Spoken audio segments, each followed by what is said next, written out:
Hello, my friends. Good evening.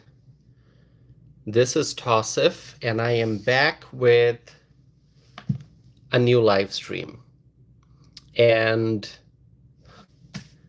I'm waiting to see how many of our friends are going to be tuning in. So if you are here, please say hello. Hey there. I see a couple of our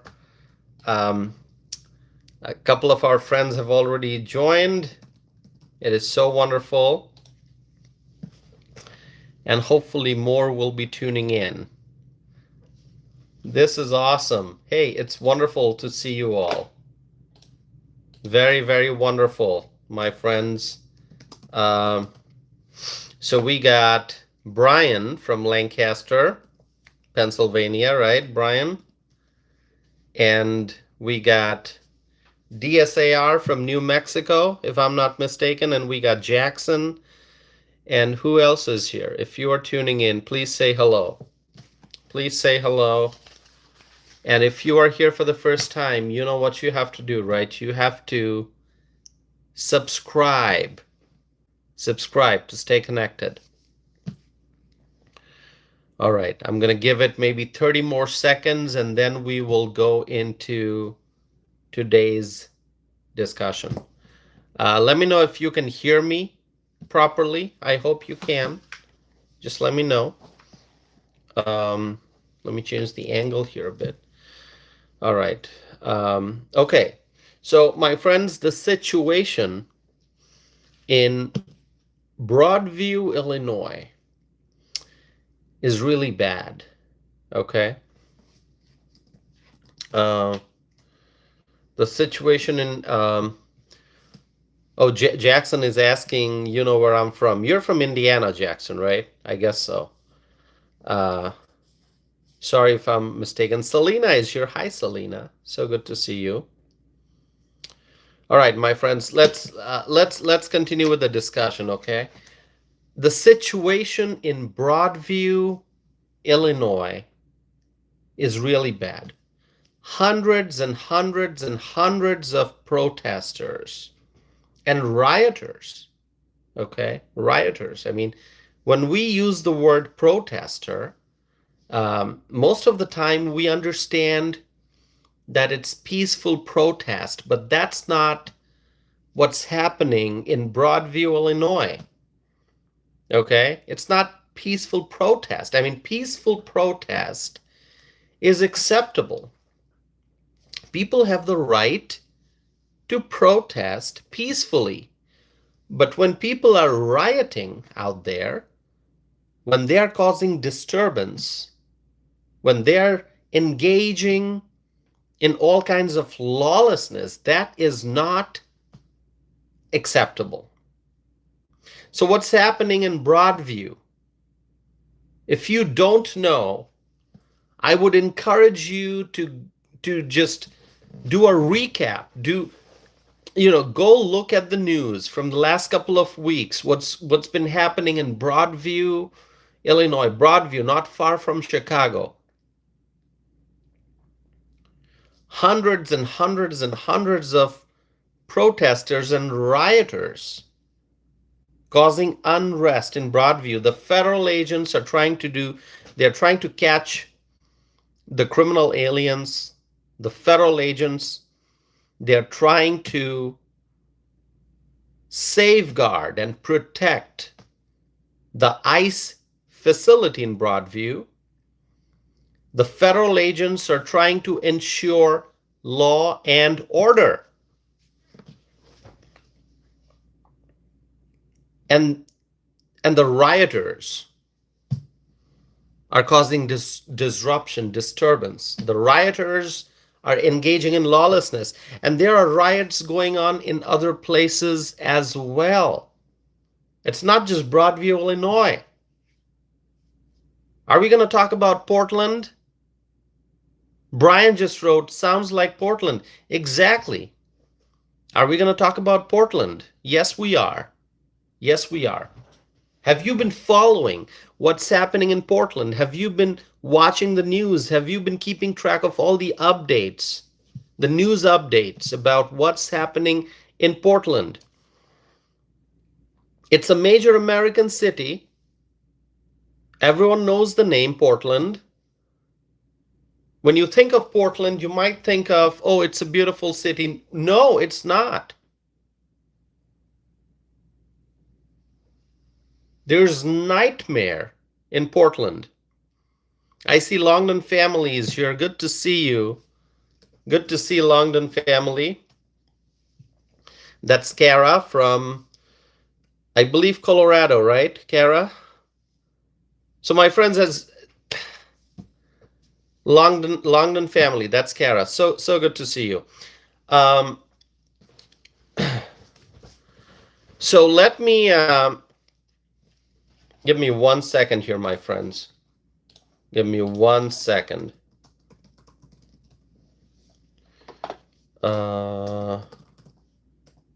Give me 1 second here.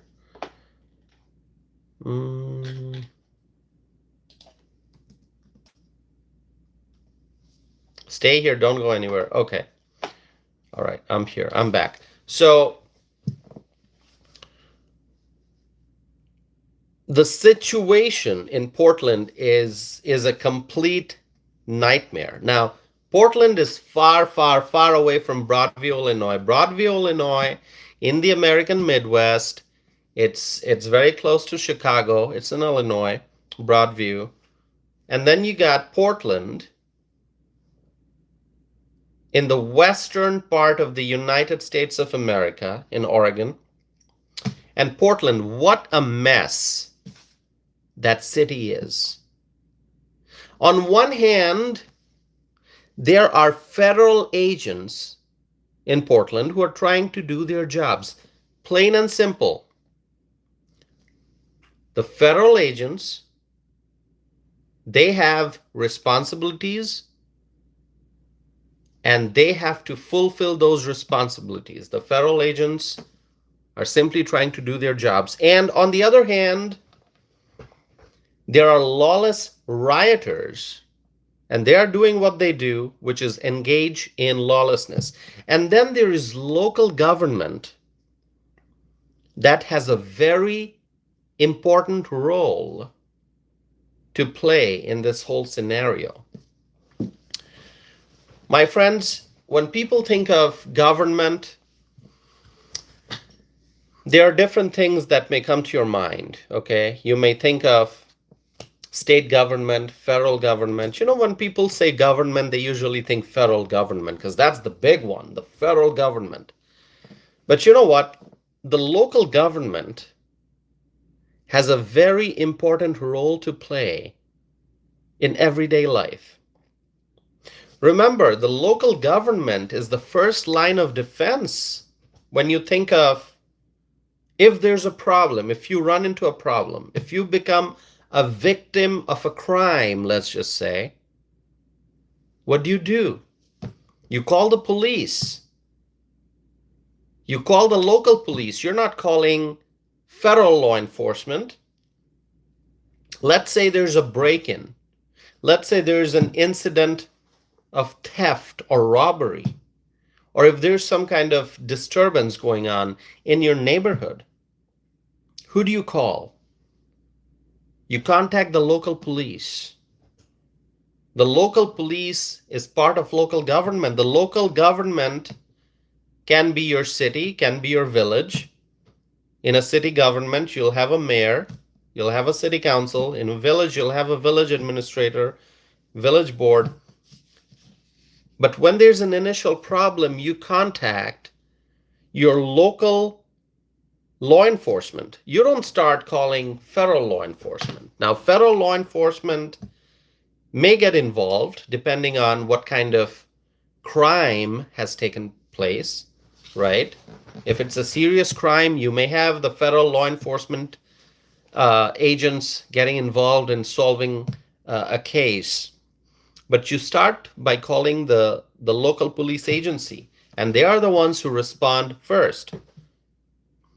And so local government has a key role to play in combating lawlessness and in reducing crime, in keeping neighborhoods safe. Local government, local law enforcement has a key role to play in ensuring the safety and security in a community. But when you look at Portland,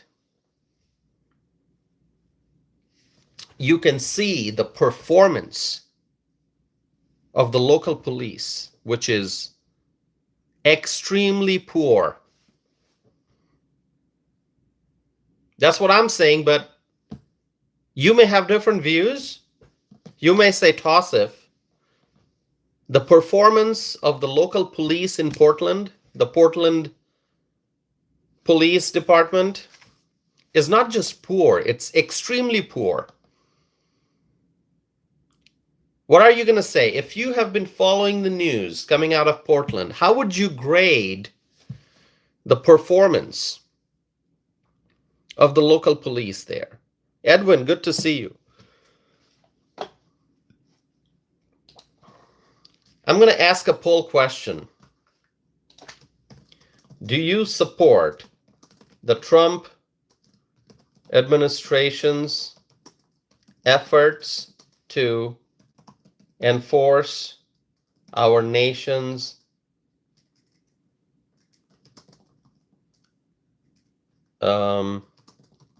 immigration laws? I'm going to ask a simple poll question. Yes, no answer. Okay? I'm going to pose the question. Hold on. I'm coming. Do you support the Trump administration's efforts to enforce our nation's immigration laws? Yes, no. Choose. The question is there. You can see it. Go ahead. Vote.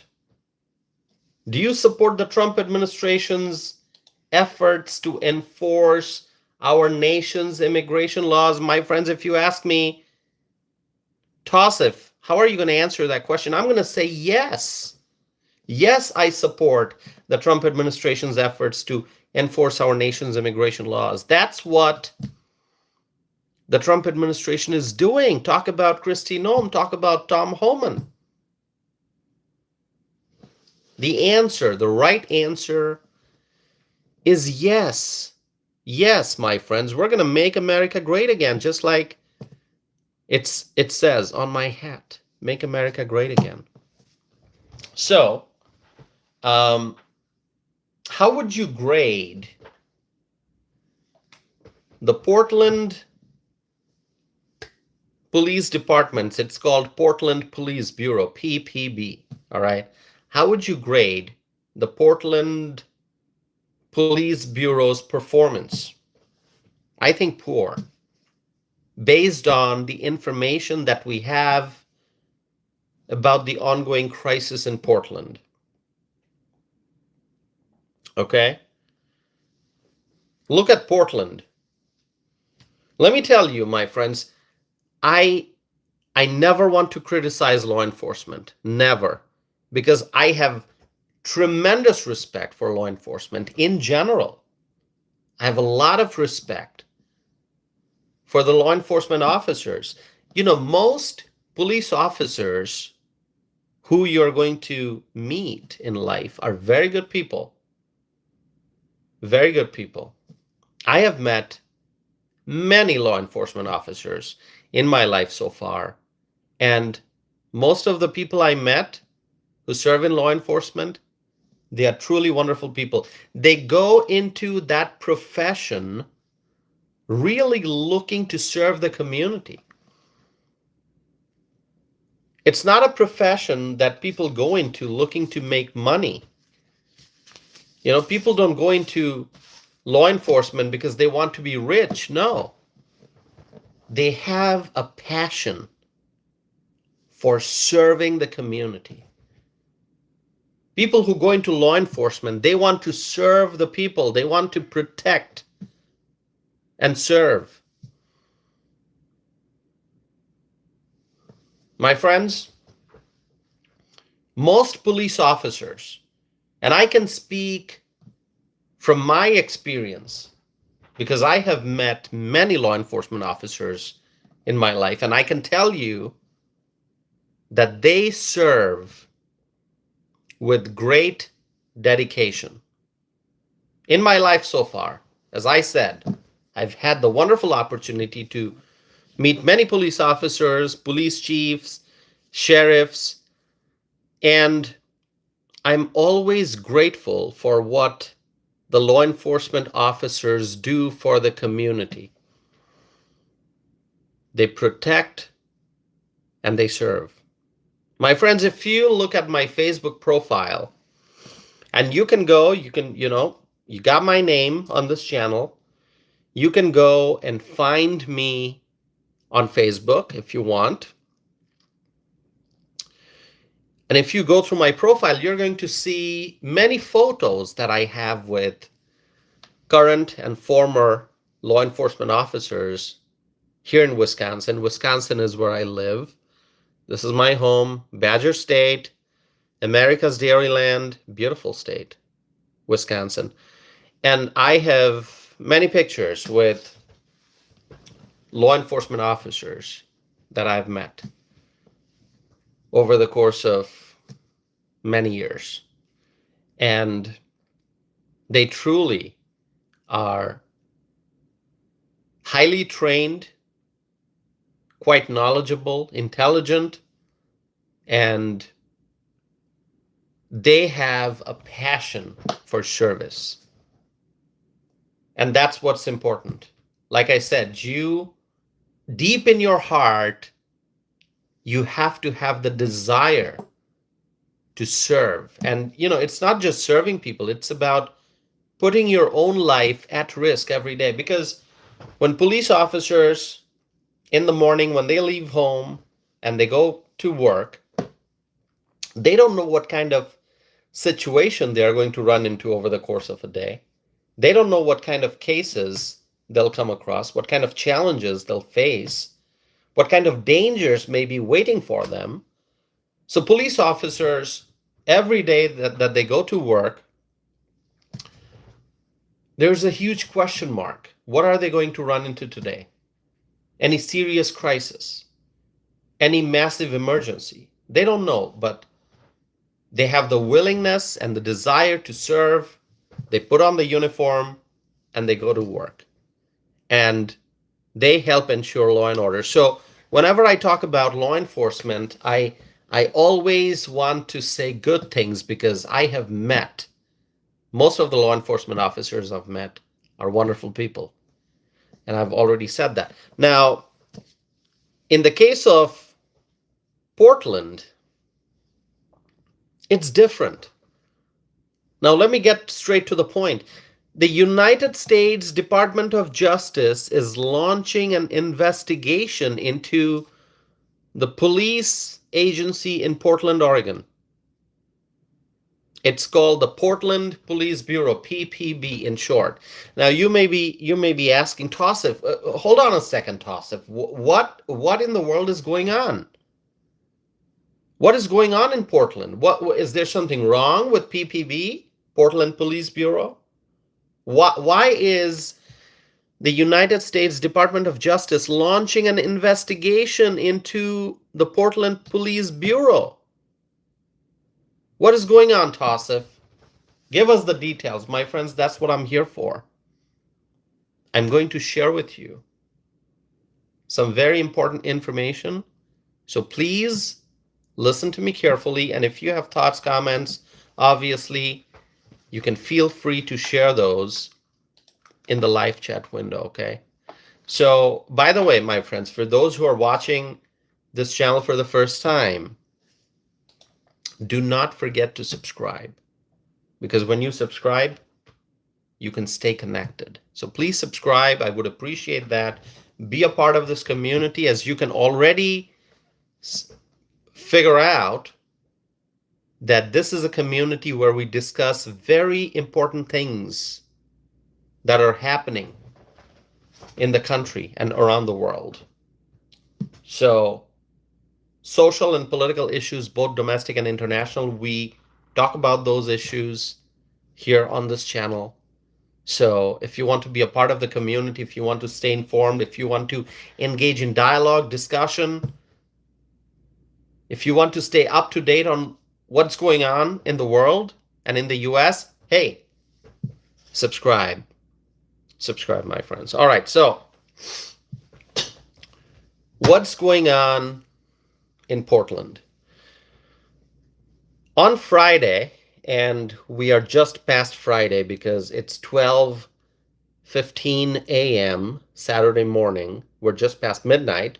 So technically we're into Saturday, but Friday, which is yesterday, the Assistant Attorney General for Civil Rights of the United States Department of Justice announced a probe.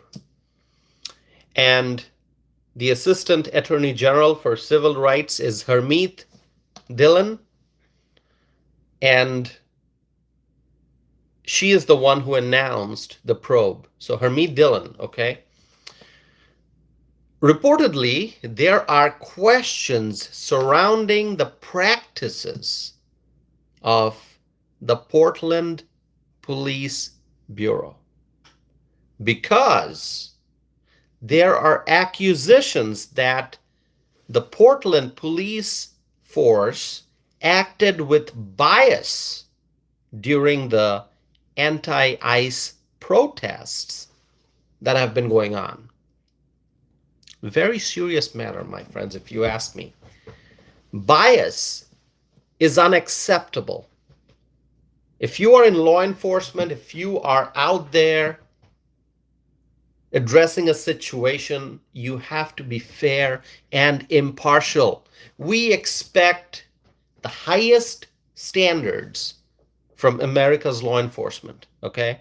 Whatever village, whatever city, whatever community you are serving in, if you are a police officer, you must meet the highest standards. Do you agree with me, my friends? Do you agree with me? Please let me know. By the way, as I frequently like to do at least once during a live stream, I want to see how many of you support President Donald J. Trump. If you do support the Trump administration and what they're doing, just write Trump 2025 in the live chat. Do it, my friends. I see Fred is here. Fred, good to see you. Thanks for being here. My friends, do that. Write Trump 2025, because you know what? That visually gives me an understanding of how many people here are strongly in support of the people's government, the people's administration. That's what I call the Trump administration. You may call the Trump administration the Trump administration. I call that the people's administration, because the American people overwhelmingly voted for Donald J. Trump, gave him the popular vote, gave him the electoral college vote. So the administration that he has formed is the people's administration. So my friends, let me tell you what's going on. There's a letter that's available on X. If you go on X, formerly known as Twitter, you are going to find that letter. So this is the letter that Assistant Attorney General Harmeet Dillon sent to Portland, the city of Portland, the Portland Police Bureau. The letter signed by Harmeet Dillon, the Assistant Attorney General of the Civil Rights Division, okay? And this letter is addressed to Robert Taylor, the Portland City Attorney, and Bob Day, the Chief of Police of Portland Police Bureau. And if you want me to talk about the letter a little bit, I can do that. The letter goes like this. Dear Mr. Taylor and Chief Day, your immediate attention to this matter is required. That's a serious tone, my friends, to start a letter like that. Okay, the first sentence is, And I quote, "Your immediate attention to this matter is required," end quote. That sets the tone at the very start of the letter. It sets the tone that some serious matters are going to be mentioned, stated in the letter. So let me continue. I quote, "Your immediate attention to this matter is required. We write regarding Portland Police Bureau's response to incidents surrounding the Immigration and Customs Enforcement facility in Portland, and specifically the City of Portland's use of its policing powers in a manner that may be based on viewpoint discrimination," end quote. Wow. This is serious business. If the United States Department of Justice is sending a letter to a city, sending a letter to the city's attorney and sending a letter to the city's police chief and saying that there may be viewpoint discrimination in how the department used its policing powers, this is serious business. So anyway, the letter goes on to highlight a few issues, and then the Assistant Attorney General is also writing, and I quote, "While we have not reached any conclusions on these allegations, we note a consistent theme in these three allegations. All three would choose one viewpoint over another," end quote.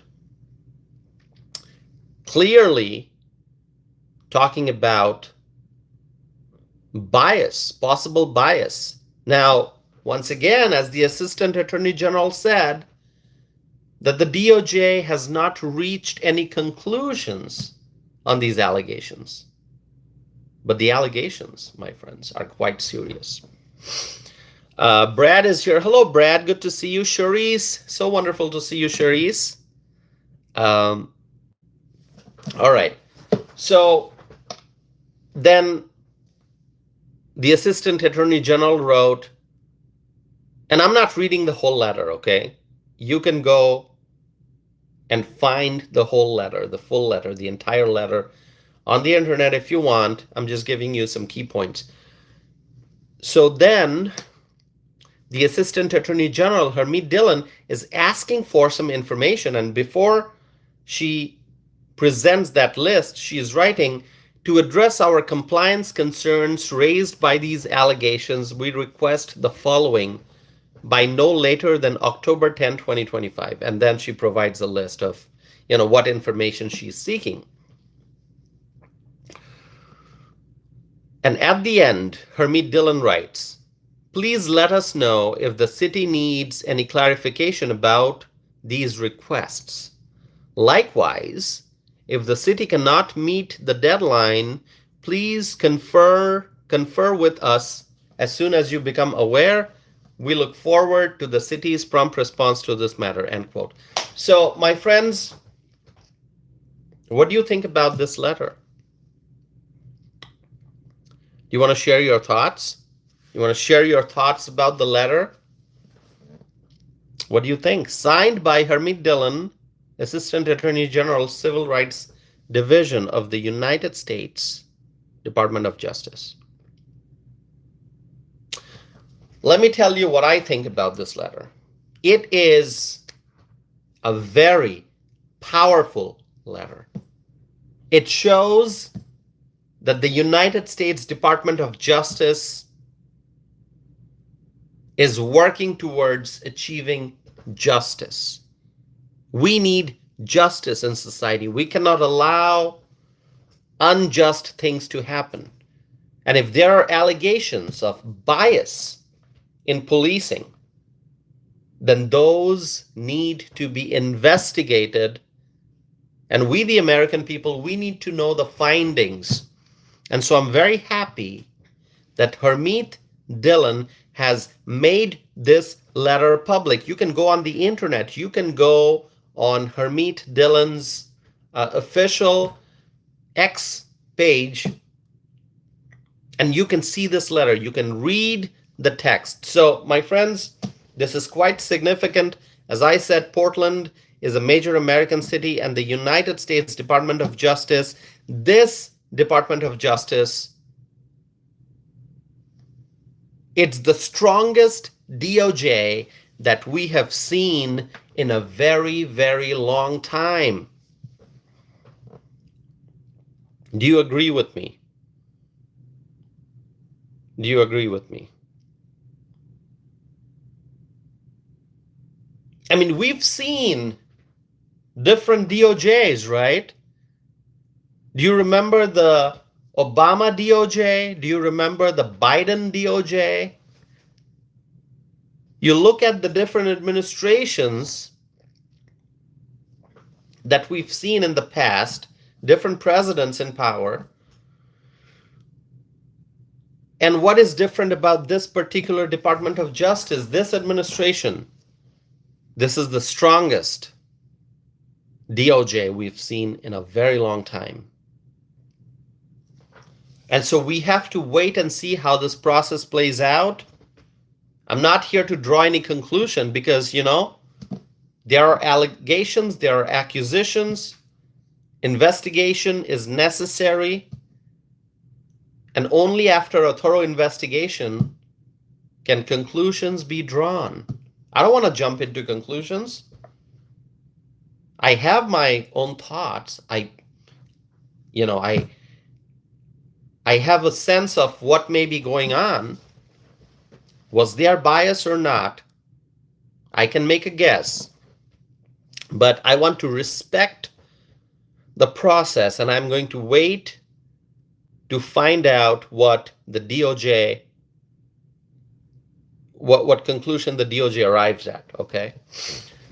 So, my friends, the fact that the United States Department of Justice is getting involved in this, it's quite a serious matter. And so the letter is dated October 3rd. The deadline for the information, Harmeet Dillon has given until October 10th for the city of Portland, for the Portland Police Department to provide all the answers. And October 10th is not that far away. That's next Friday. So this letter was written on October 3rd, on a Friday.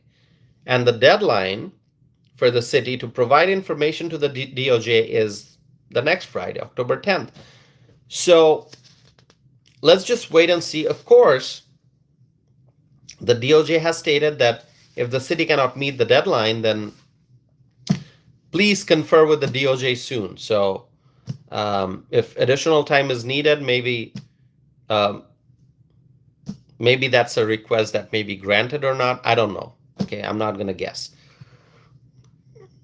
As I said, I'm very interested in the outcome of this process because I believe that the United States Department of Justice is doing the absolutely correct thing. And of course, Pam Bondi is at the top of the department. She is the Attorney General. So whatever is happening, whatever action the DOJ is taking, I am guessing that it's happening with Pam Bondi's full knowledge and approval.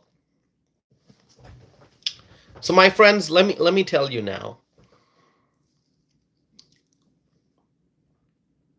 If a local government entity is not doing its job properly, actions must be taken to investigate the matter and to correct the problems. If there are issues, the issues need to be addressed. I'm using very, very simple language in this matter.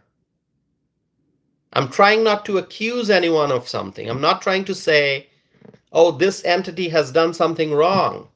These are allegations. So let's wait and see what happens. But actions must be taken. If there are allegations, if there are accusations, actions must be taken to address the problems, to investigate. And that is what the DOJ is doing. And I'm proud of this DOJ. So I do feel like I have a lot to say, but I will just wait for the DOJ to do their investigation. My friends, I will say this in general terms. Get ready for this. I'm gonna say something that some of you will agree with, some of you may not. So get ready for the following statement. In general terms, I'm saying this. There's a lot of wokeness in various local government entities. Not all, many. Wokeness. Wokeness. You look at these cities, these communities run by left-wing politicians. You look at these communities run by left-wing activists, by progressives, by Democrats. What do you see? Wokeness. Wokeness in local government. There are many woke mayors. There are many woke city councilors. There are many woke village board members. A lot of wokeness in local government. There are some amazing communities. Even here in Wisconsin, you're going to see some solid communities, solid local government, and then you'll find certain areas where there's a lot of wokeness. It's true everywhere. It's a mixture. A lot of woke local government leaders. But my friends, let me also tell you one thing, which you all know. The American people have spoken. The American people spoke loudly and clearly when they voted for Donald J. Trump to make America great again.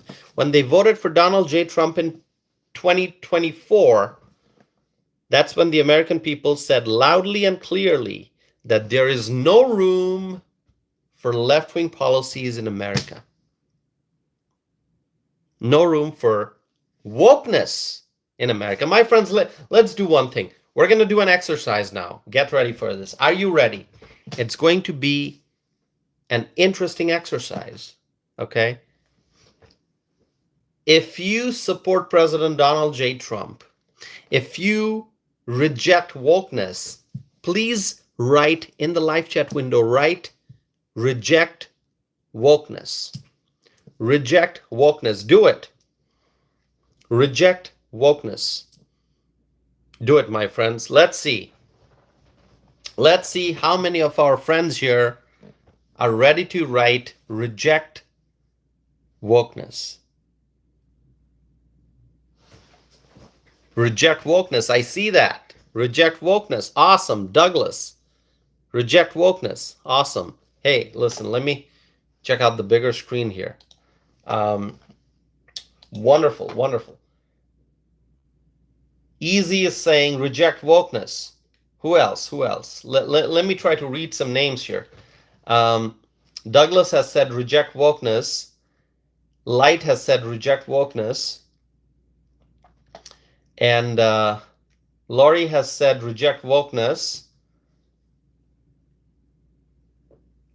IVN said reject. Is that reject? Well, I can't pronounce your name. Mr. Sweetie is asking define wokeness. Hey, listen. Define wokeness. Very interesting. Very interesting. Define wokeness. You either know it or you don't. You definitely know what wokeness is. And, you know, it's like, just look at all the DEI stuff. Look at all the DEI stuff. Look at all the climate activism. Look at all the green new scam activism. I mean, how many examples do I have to provide? All the political correctness, the wokeness.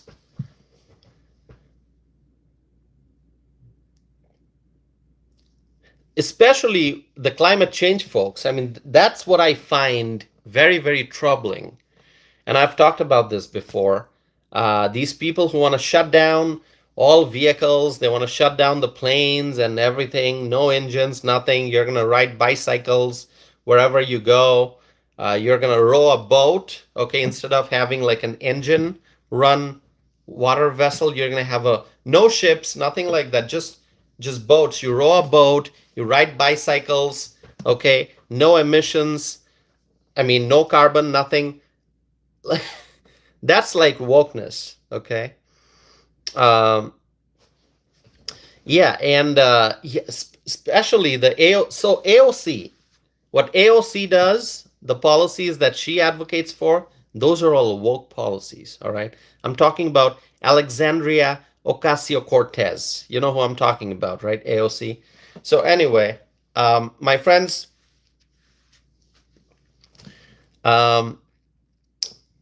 these progressives, and I still can't figure out why some of these left-wing politicians, they call themselves progressives. Like, you're not making any progress. If you're not making any progress, if you're not making any advancement, if you're not improving lives, why do you call yourself progressive? What does that mean? You're not making progress. But those are the folks, the woke people, the progressives, the socialists, the communists, okay? They're trying to, I don't know what they're trying to do. They've lost their minds, and they advocate for shutting down all factories and you know, no more oil, no more coal, no more gas, no more natural gas. What kind of a world do they envision? Everyone's going to be riding bicycles. So let's see. Wow, lots of people here today. It's wonderful. 42 minutes into the live stream. Lots of people. 42 likes here, 43 likes. Awesome, my friends. Hey, listen, don't forget to subscribe. That's how you stay connected to this channel. Subscribe, okay?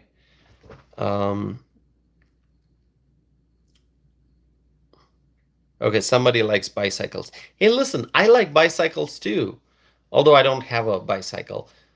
I think bicycles are great, but you cannot replace automobiles with bicycles. You can't do that, all right?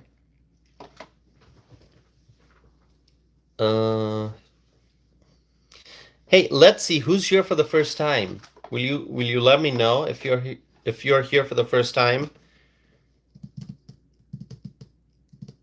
Just say first time.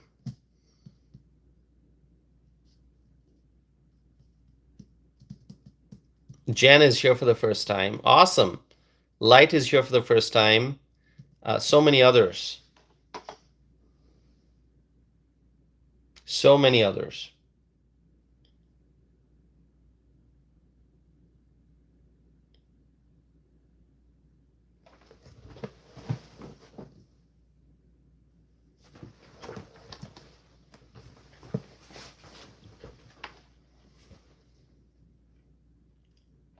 Oh, somebody's saying first and last time. Okay, so you don't wanna come back for another video. Okay, that's fine. Hey, listen, I've started doing live streams again.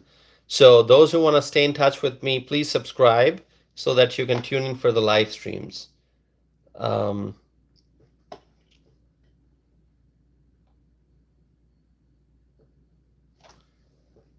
Sure, Charisse, I see your comment. Yeah, a lot of people, the trolls, trying to push some negative energy here, but it's not going to work. It's not going to slow me down. Nothing has slowed me down. Remember before the November 2024 election, when during the live streams there would be so many trolls, so many haters? Did that slow me down? That did not slow me down. I continued with a lot of energy, enthusiasm, a lot of hope, a lot of encouragement, and see what happened in November 2024. We, the people, won. All the haters, all the trolls, they lost. We won. We, the American people, won. We, the law-abiding Americans, we won. We became victorious, and now we got Donald Trump in the Oval Office, and we have the best presidential administration ever, the Trump administration, and great things are happening in this country, okay? So we have to always think positive. We always have to be enthusiastic. We always have to, spread encouragement, hope. All right, let's see.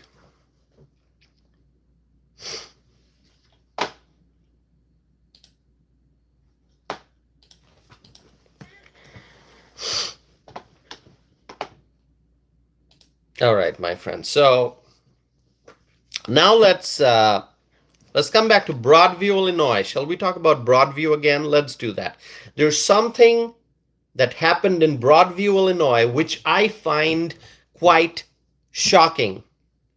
Reportedly, Homeland Security Secretary wanted to enter the Broadview Municipal Building to use the bathroom.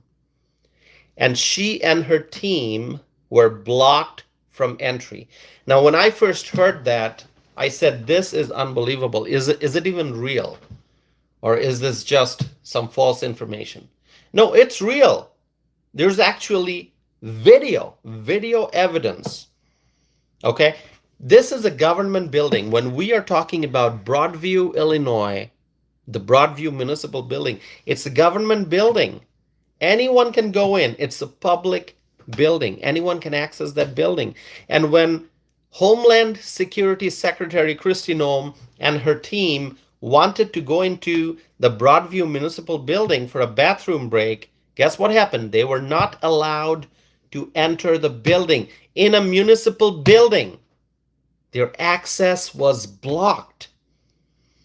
It's a public building. Anyone can walk in. If you want to walk into a city hall, your city hall, and if you decide that you're going to use the public bathroom there in that public building, it's perfectly fine. No one is going to object to this. And here we have the Secretary of Homeland Security, who I think is probably the greatest Secretary of Homeland Security out of all the Homeland Security secretaries that we've had, that we've seen. Kristi Noem is the best. She's the best. And she was barred from entering a municipal building, a local government building. Now, how can this be possible? My friends, it's on video. That entrance, the video, there's video evidence of this incident, and you can see, if you look up the video, that Secretary Kristi Noem approaches the building entrance, and someone from the inside of the building blocks the path, and she's basically told that she's not going to be allowed to go in. Unbelievable. Unbelievable. There's no way to explain such an action by the municipal staff. Number one, have some respect for women. Kristi Noem is a woman. Have some respect for a woman. And also, have some respect for a government official who is trying to enforce the law. This is a cabinet secretary who is trying her best to secure the homeland.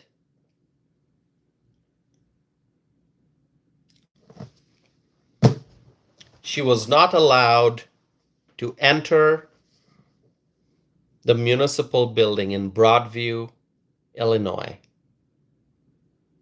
Unbelievable. Unbelievable. My friends, I believe that Kristi Noem is the best Homeland Security Secretary. If you believe the same, please show support for Kristi Noem in the live chat window.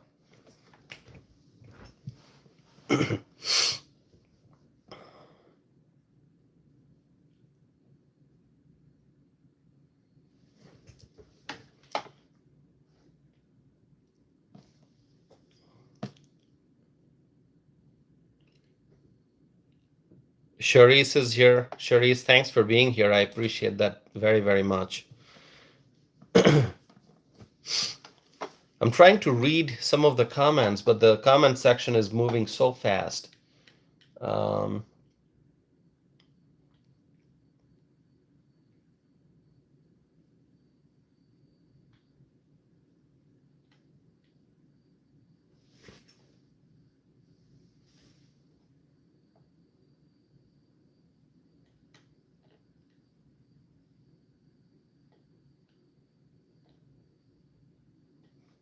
All right, hold on. I gotta see something here.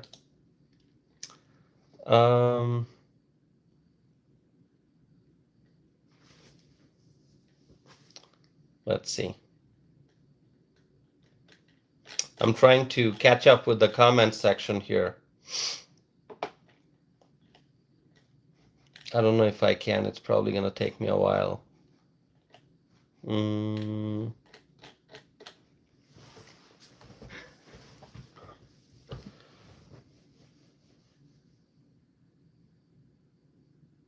Wow. You know what I can do?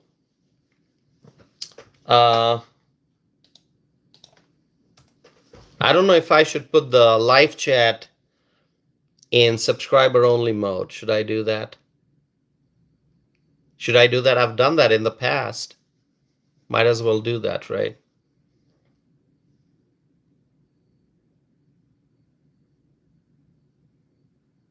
How about I do that? Put it in subscriber only mode, huh? Why not, right?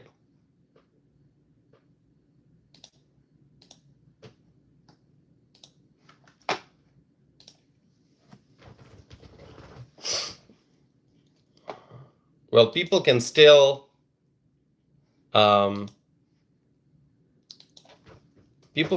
chat. They just have to subscribe.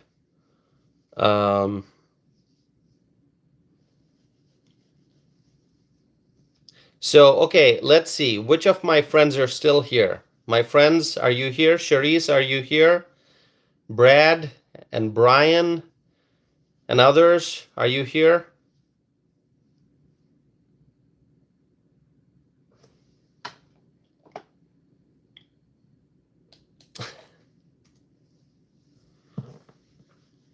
Light is here. Wonderful. Hey, listen, I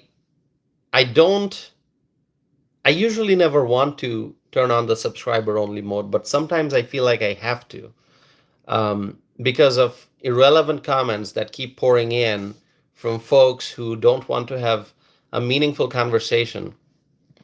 Is that Mr. Sweetie? Mr. Sweetie is here. Okay, thanks for subscribing. Everyone who's here, thank you for subscribing. I appreciate that very, very much. Okay. So anyway, I talked about what's happening in Portland. I talked about what's happening in Broadview. I am very proud of the fact that the Trump administration has prioritized immigration enforcement, and they are trying to catch the criminal aliens. They are trying to deport the criminal aliens, and they are trying to make America safe again. Make America safe again. All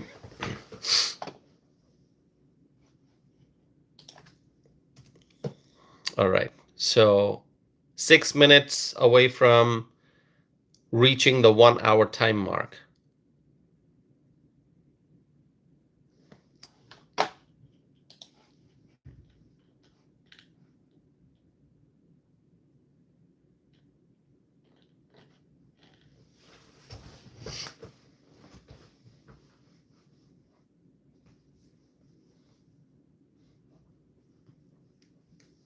Yeah, someone's saying a mere subscribe is nothing when I can unsubscribe. Yeah, you certainly can unsubscribe if you want. I mean, it's up to you, you know? You're saying, somebody's saying you turn off free speech. What do you mean I turn off free speech? I don't. No, just putting a video in subscriber only mode doesn't mean that I'm turning off free speech. It doesn't cost you anything to subscribe. It doesn't cost you. You just click. click subscribe, and then you can chat. But you know, I was seeing that a lot of people were writing all kinds of irrelevant stuff, you know, nothing meaningful. See, we want to have meaningful conversation. I believe in dialogue. I believe in meaningful exchange of information. I believe that we can learn from each other. You can learn from me. I can learn from you. You don't have to agree with me. I don't have to agree with you, but we can have, you know, intellectual conversation. That's what I'm trying to do here. But if there are people who are just writing irrelevant stuff, like all kinds of nonsense in the live chat window, not contributing towards the conversation, not trying to make it, they're not trying to enrich this conversation. Rather, they're trying to just, you know, disrupt it. I cannot allow that to happen. And so what did I do? I didn't block them. I just said, I'm going to put it in subscriber only mode, because that means that only those who truly wish to have meaningful conversation, they are the ones who are going to be taking the time to subscribe and then come in for a chat, right? Absolutely. So that's what I've done.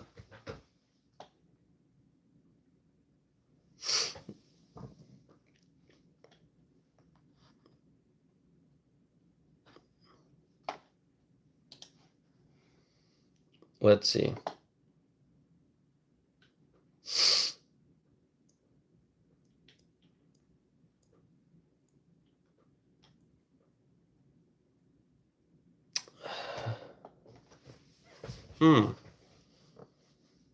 Let's see.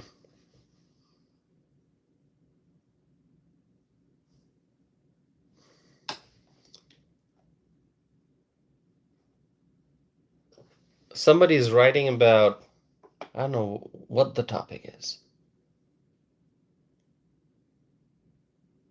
I don't know what the topic is.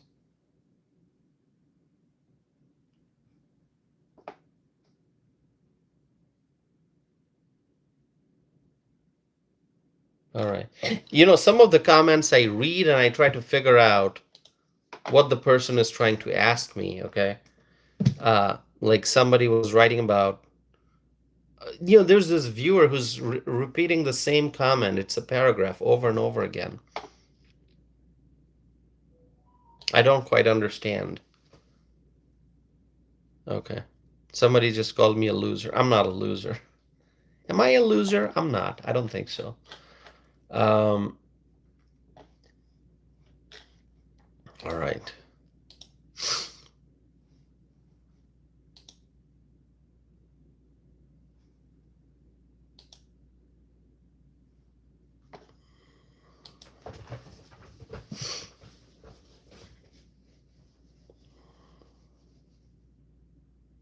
Okay, somebody is asking me about the situation in the Middle East.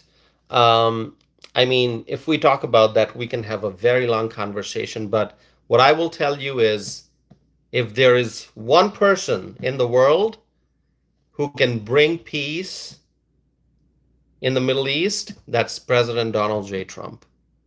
I strongly believe in President Trump's willingness and his ability to bring peace by ending the conflicts in the Middle East, okay? So he is the president of peace. And President Trump has great allies. You know, he talked about some of the countries in the Middle East that worked with the Trump administration to try to come up with a solution to try to end the conflict and to bring peace in the Middle East. So I believe that President Donald J. Trump deserves the Nobel Peace Prize. Okay? He deserves the Nobel Peace Prize. Absolutely. I think so. He deserves it. Most certainly. He deserves the Nobel Peace Prize. So I am looking forward to the end of the conflict and the beginning of peace in the Middle East. Okay. Absolutely. See, we want peace, and peace is hard to achieve. Once achieved, you have to hold on to peace. You have to protect peace. Just as we protect freedom, we have to protect peace.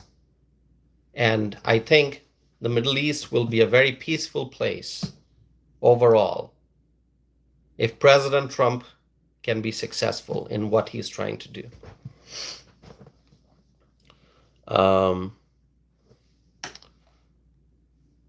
All right. So, yeah, I vote for President Trump. I vote for peace. We want peace in the Middle East. Absolutely. All right. So, my friends, thank you so very much for tuning in for this live stream. I appreciate that. There's going to be a lot more to talk about, so I will be coming back with more videos and more live stream. So please stay connected and stay tuned for future videos. Thank you so very much. If you have not subscribed yet, please subscribe and just stay connected, all right? Thank you so very much, my friends. We want a more peaceful world, and President Trump is the one who can make it happen. Thank you. Thank you so very much, my friends. I appreciate you all. I'm going to end this live stream, but I'll be back again very soon. Thank you. Thank you, my friends. Together, we will make America great again. Thank you.